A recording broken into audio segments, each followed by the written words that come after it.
Após meses de viagem, o conflito entre Langsdorff e seus companheiros tornam ainda mais difícil a expedição. É realmente uma grande falta de sorte minha.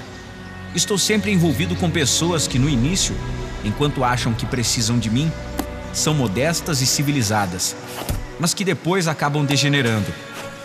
Más companhias pervertem bons costumes.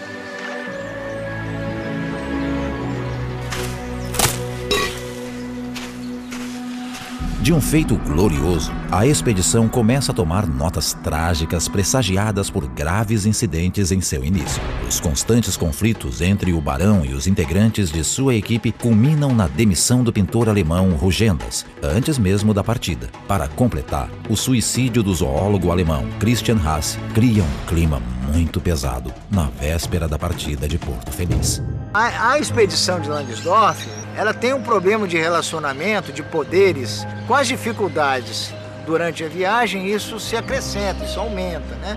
E aqui em Cuiabá é o ponto nevrálgico dessa cisão. Porque Langsdorff, segundo os estudiosos, era de uma personalidade assim muito impositiva, muito autoritária, muito aristocrática. Isso vai causar uma intriga ao ponto de o Toné não ter vontade mais nenhuma de conviver com o Langsdorff, de colocar isso como uma espécie de imposição. Toné era um jovem, né, de 22, 23 anos, já era um pessoal famoso e tal, na própria estrutura do poder imperial. Em um determinado momento, enquanto o Toné está em Vila Bela, ele com o Robson fazem uma pequena excursão no interior e eles estão retornando para dormir, isso é à noite. Era uma época de muita cheia e tal.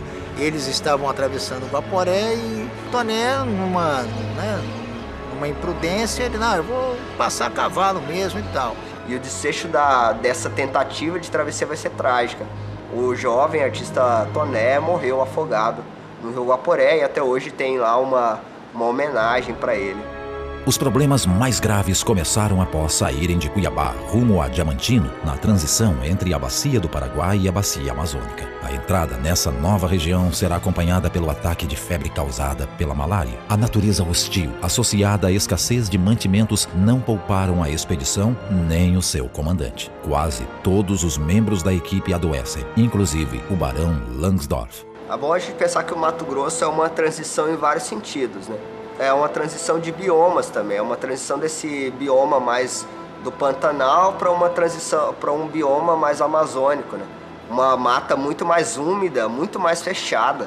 Por isso aí o tema das doenças vai avançando. A febre ataca tanto o Florencio, o Langsdorff, que eles têm que deixar de fazer o trabalho científico. Nesse momento, o Langsdorff começa a falar no diário dele de 2, 3 dias em que ele ficou completamente alucinado. Há relatos, né, de que Langsdorff passou muito mal, teve muita febre muito alta, convulsões, delírios. Nenhum momento assim de que ele caiu em si para poder escrever 2, 3 palavras dizendo o que estava acontecendo.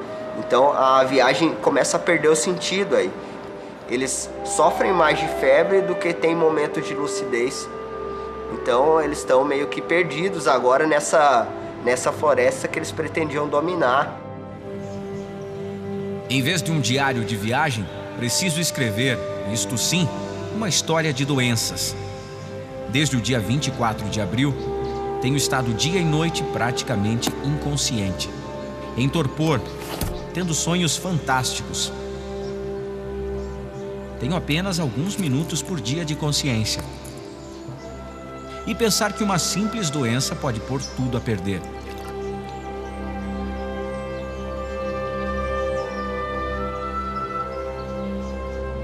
Diante da doença do chefe da expedição, fez com que a expedição encurtasse, fosse abortada parte do projeto. Houve um adoecimento, de uma maneira geral, da expedição, com a malária e tal, e isso foi que ocasionou, inclusive, o fracasso de toda a expedição.